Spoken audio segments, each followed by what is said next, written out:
honey bunnies, it's World Goddess Day today, so I think that's totally awesome. And to celebrate, I'm going to make 1 or 2 videos just talking about some thoughts and feelings that I have about the concept of personified deity in pagan practice and in my practice in particular, and just give you some opinions and perspectives from my world.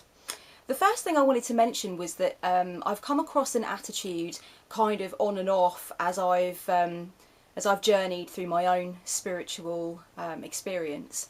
And the attitude kind of alludes to the idea that one doesn't really need personified deity in order to connect with source or spirit. I often hear people or read people say that they don't feel any need for personified deity in order to connect with source or feel like they're part of source or communicate with kind of divinity. Or communicate with kind of energies outside of themselves, whatever, however their kind of, their spiritual view kind of shapes it. I just wanted to say that I didn't work with personified deity for a really long time in my practice, and when I came to personified deity, it certainly wasn't because I needed it to get in touch with divinity or source.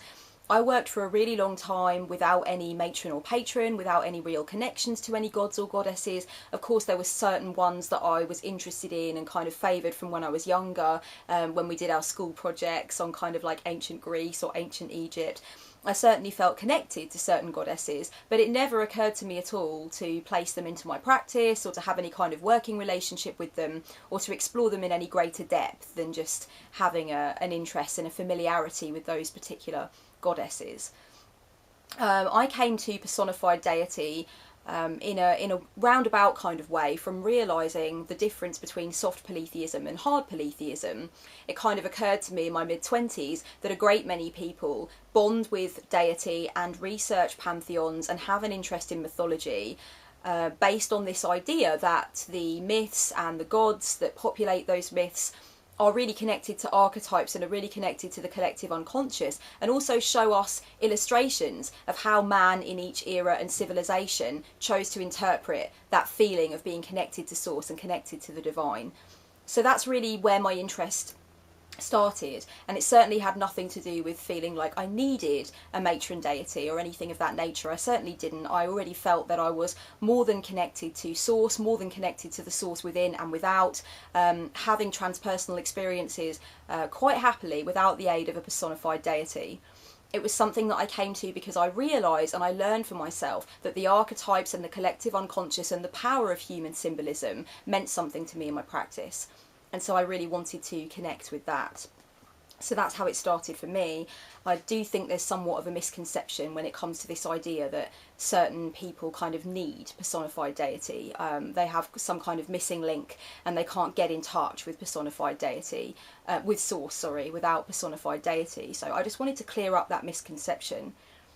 Another thing that I come across is this notion that some people think it would be restrictive to only work with source or divinity through the lenses of these gods, this matron and patron, or kind of however it is you work if you only use a goddess or you only use a god. I've noticed some people say that they think it would be restrictive. They think that it would kind of chain them to 1 or 2 ideas or 1 or 2 images, and that it would kind of be a source of entrapment for them spiritually, that they kind of want to see source in more ways than just in that way. And I wanted to clear up this too. I've been working with my matron for about 3.5 years now, and I don't feel in any way that her image and her kind of identity and the themes that she represents have entrapped me or made me feel like I can't experience source in other ways and I need to go directly through her.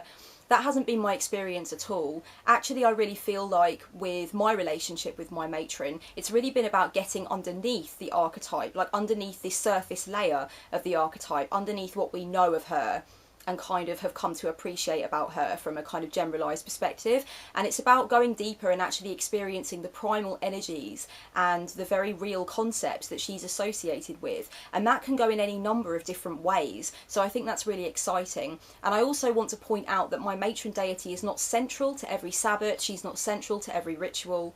I think about her every day. and I sometimes address her in the morning, sometimes not, depending on how I'm feeling. But I really feel like the connection is so much deeper than just consistently looking at a pictorial depiction of her and kind of relating it to my own life. I really feel like it's there's so many wormholes. It's such a labyrinthine process connecting with the energies of a matron or patron or a god or goddess that you want to work with. It's kind of it goes down a million different wormholes, and I wouldn't say in any sense that she has restricted my sense of what's possible. In fact, she's expanded my sense of what's possible, particularly because I've realised through communicating with her and coming to understand her better that actually a lot of the themes and the energies that are so deep within me and so central to who I am have already been kind of represented and amalgamated into this wonderful image of this kind of half skeleton, half maiden who rules the underworld. And this was really exciting for me, and it made me realise that my own collective unconscious representations had risen to the surface and become part of my spiritual path. So I just wanted to say that if you do work with personified deity, it's not very likely that you're going to find it restrictive. In fact, most of the time it's going to be quite the opposite. What else did I want to say?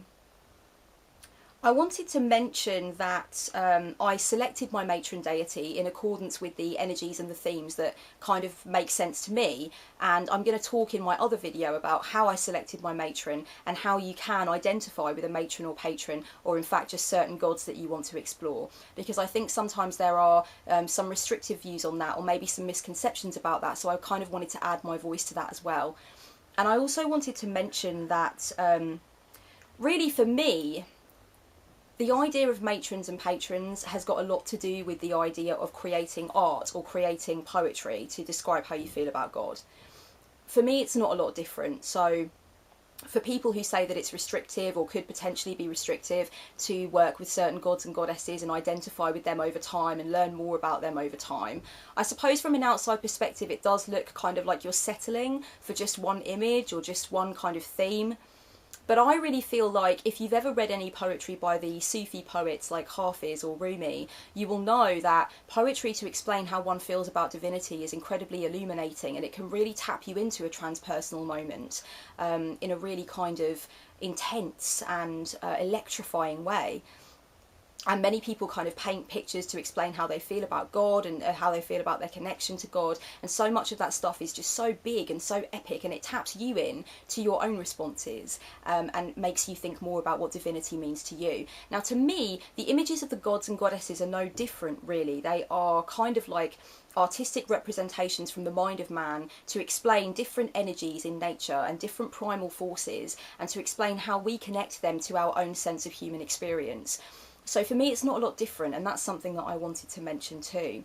And finally, I wanted to mention with regard to the restrictive element, I think sometimes people want to come onto the path quite young and connect immediately with a matron and patron quite young.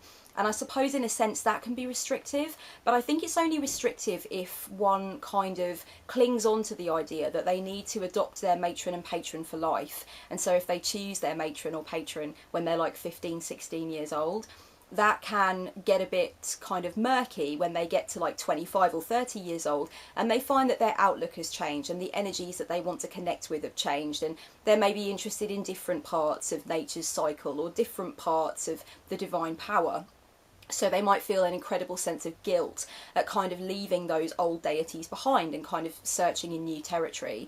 But again, I think it really depends where you fall on the hard, soft, polytheist kind of scale. For me, I think it would be very difficult to leave my matron behind. My matron is Hel, the Norse goddess of the underworld, and I think that she will always be a massive part of my life and that I will always commune with her.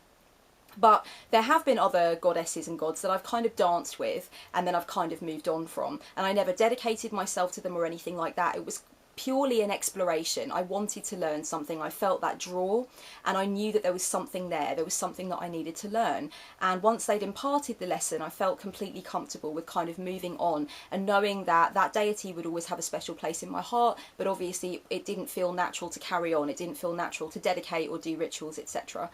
So I really feel like you can have different modes and different levels of relationship with different deities as you go along, and it's really important to understand that in the minds of a great many people, myself included, all of these deities are simply kind of guises to explain different parts of nature. For me, all goddesses are really the same goddess because they all represent essentially different faces, different facets of the same energy, and that's the energy of the divine feminine. And I feel the same about gods. So for me, I wouldn't feel any sense of guilt for moving on from my matron or from any other goddesses that I closely favour. I'm very, very close to Kali, for example. Bast and I have an ongoing flirtation. And I feel like these are faces of the divine feminine that really link me into something about my own experience, and there are things to learn. And I think it's important to move on without any sense of guilt to other facets, other faces of the divine feminine, if that feels right.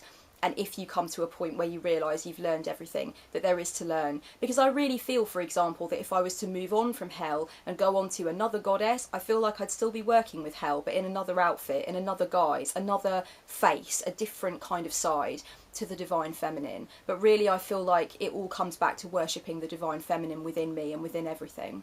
So that's kind of my take on things. I just wanted to kind of put that out there, that I feel it's very important to understand from my perspective and from a great many people's perspective, that when we are connecting, we're kind of connecting in the same way that you would connect with art, which principally exists to celebrate the divine within and without. It kind of doesn't feel any different, and for that reason it feels incredibly potent, because it does link you into the transpersonal experience quickly and easily, succinctly, very meaningfully. But it doesn't mean that I'm in any sense restricted, and it doesn't mean that I've kind of cut other ideas out of my practice. Not at all. I feel like my matron deity has opened many doors and closed absolutely zero doors. So that's kind of what I wanted to say, and I hope I put it across in a way that could be understandable.